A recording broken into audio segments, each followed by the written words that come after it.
38వ division Krishna Nagar వినాయకుడి గుడి సమీపంలోని సీతంపేట పబ్లిక్ టాయిలెట్స్ ప్రాంతం నుండి ప్రగతి ఫర్నిచర్ షోరూం వరకు చేపట్టనున్న ఆర్సీసీ స్టారం వాటర్ డ్రైనేజీ నిర్మాణ పనులకు MP Daggubati Purandeswari, Rajamahendravaram city MLA Adireddy Srinivas, RUDA chairman Boddu Venkataramana Chowdary శంకుస్థాపన చేశారు. నగరంలో వర్షాకాలంలో తరచూ ఎదురవుతున్న వర్షపు నీటి నిల్వల సమస్యకు శాశ్వత పరిష్కారం చూపే దిశగా కీలక అడుగు పడింది.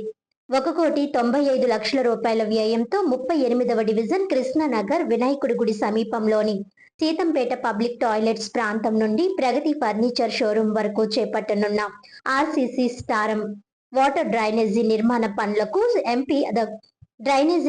పనులకు MP Daggubati Purandeswari, Rajamahendravaram city MLA Adireddy Srinivas, RUDA chairman Boddu Venkataramana Chowdary కలిసి శంకుస్థాపన చేశారు. అనంతరం ఎంపీ దగ్గుబాటి పురంధేశ్వరి మాట్లాడుతూ రాజమండ్రి నగర అభివృద్ధిపై ప్రభుత్వం ప్రత్యేక దృష్టి సారించిందని పేర్కొన్నారు. రాజమండ్రిలో కొద్దిపాటి వర్షం పడినా గంటల తరబడి నీరు నిలిచిపోవడం ప్రజలకు తీవ్ర ఇబ్బందులు కలిగిస్తోందని, ముఖ్యంగా గోదావరి వరదల సమయంలో నగరం భౌగోళిక పరిస్థితుల కారణంగా, అలాగే గత వైకాపా నేతల అనాలోచిత పనుల వల్ల నీరు వేగంగా బయటకు వెళ్లే పరిస్థితి లేదన్నారు. ఈ సమస్యను శాశ్వతంగా పరిష్కరించేందుకు ఆధునిక ఆర్సీసీ స్టారం వాటర్ డ్రైనేజీ నిర్మాణానికి శ్రీకారం చుట్టామని తెలిపారు. ఈ డ్రైనేజీ నిర్మాణం పూర్తయితే భారీ వర్షాలు కురిసిన 20 నుండి 25 నిమిషాల్లో నీరు పూర్తిగా డ్రైన్ అయ్యే విధంగా వ్యవస్థ పనిచేస్తుందని వెల్లడించారు.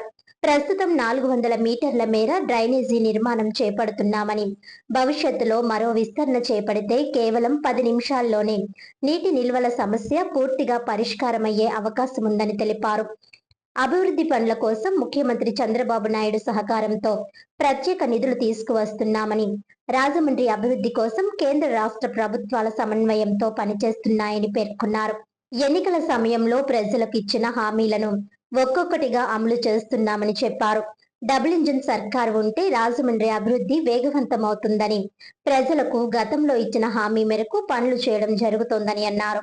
ప్రజలు తమను విశ్వసించి భారీ విజయాన్ని అందించారని, ఇప్పుడు ఆ విశ్వాసాన్ని నిలబెట్టుకునే బాధ్యతతో పనిచేస్తున్నామని స్పష్టం చేశారు. గత 2.5 సంవత్సరాల కాలంలో రాజమండ్రి నగరంలో అనేక అభివృద్ధి కార్యక్రమాలు జరుగుతున్నాయని, రోడ్లు, డ్రైనేజీలు, త్రాగునీరు, మౌలిక సదుపాయాల అభివృద్ధిపై ప్రత్యేక దృష్టి పెట్టామని తెలిపారు. రాబోయే రోజుల్లో మరిన్ని అభివృద్ధి పనులతో రాజమండ్రిని రాష్ట్రంలోనే ఆదర్శ నగరంగా తీర్చిదిద్దేందుకు కూటమి ప్రభుత్వం కట్టుబడి ఉందని వెల్లడించారు. ఈ కార్యక్రమంలో కూటమి నాయకులు, స్థానిక ప్రజలు, నగరపాలక సంస్థ ఇంజనీరింగ్ అధికారులు తదితరులు పాల్గొన్నారు. దిగువన ఉంటుంది కాబట్టి ఇక్కడ నుండి నీరు అతి త్వరగా గోదావరిలోకి వెళ్లేటువంటి వెసులుబాటు ఉండదు. కనుక ఈ యొక్క ఇబ్బందిని దృష్టిలో పెట్టుకుని స్థానిక ఎమ్మెల్యే అయినటువంటి ఆదిరెడ్డి వాసు గారు ఇక్కడ ఉన్నటువంటి అధికారుల యొక్క సహకారంతో, వారు అందులోనూ ముఖ్యమంత్రి గారి యొక్క సహకారంతో 1,95,00,000 మేరకు ఇవాళ ఈ కార్యక్రమాన్ని వారు చేపట్టడం జరిగింది. ఈ కార్యక్రమం మాధ్యమంగా ఇప్పుడు మనకు వచ్చినటువంటి వెసులుబాటు ఏమిటంటే, వర్షం పడిన ఒక 20-25 నిమిషాల్లో ఇక్కడ నుండి నీరు డ్రైన్ అయిపోయేటువంటి వ్యవస్థని మనం ఇక్కడ కల్పించుకోవడం జరిగింది. అయితే ఇది 400 మీటర్లకి సంబంధించి డ్రైన్ వేశారు.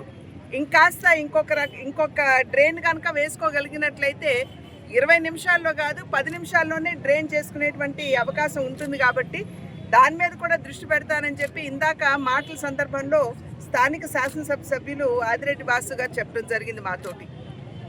ఎన్నికల సమయంలో మేము చెప్పాం, డబుల్ ఇంజిన్ సర్కార్ అంటే కేంద్రంలో రాష్ట్రంలో ఎన్డీఏ కూటమి అధికారంలో ఉన్నట్లయితే ఏదైతే రాజమండ్రికి అభివృద్ధి చాలా సుదూరంలో ఉన్నదో ఆ అభివృద్ధిని రాజమండ్రికి చేరువ చేసేటువంటి అవకాశం ప్రజలు మాకు ఇస్తారని చెప్పి ఆ రోజు ప్రజల వద్దకు వెళ్ళినప్పుడు చెప్పడం జరిగింది. దాని మీద విశ్వాసంతో ప్రజలు కూడా మమ్మల్ని ఆశీర్వదించి అనూహ్యమైనటువంటి విజయాన్ని వారు మాకు అందించారు.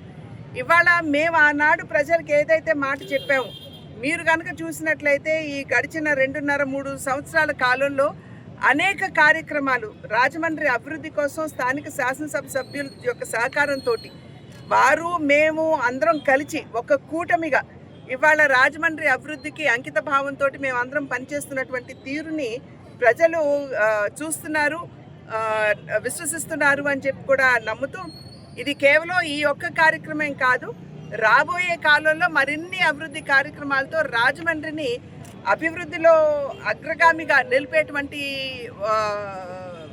విషయంపై మేమందరం కూడా దృష్టి సారించి పనిచేస్తామని చెప్పి తెలియజేస్తున్నాను.